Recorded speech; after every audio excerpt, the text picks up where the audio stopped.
kelab gimnastik sekolah kita bubar tahun depan. Kau boleh tolong aku? Kau hutang aku kan? Apa plan kau sebenarnya? Masuk macam tu je, lepas tu sembang dengan Coach Su. Saya boleh buat Yurchenko full twist. Kelab tu tutup pun tandanya Allah memang nak awak berhenti. Dia takkan tahan sebulan kat sini. Apa champion? Satu hari nanti, aku akan jadi champion. Kenapa Mama tak bagi Ezzy teruskan? Sebab Mama tahu awak takkan berjaya lah. Baru masuk pemain, ikutlah cara pemain. Mat, kau buat apa ni, Mat?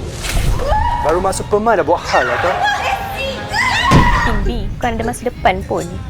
I tak pernah jumpa orang macam you tau.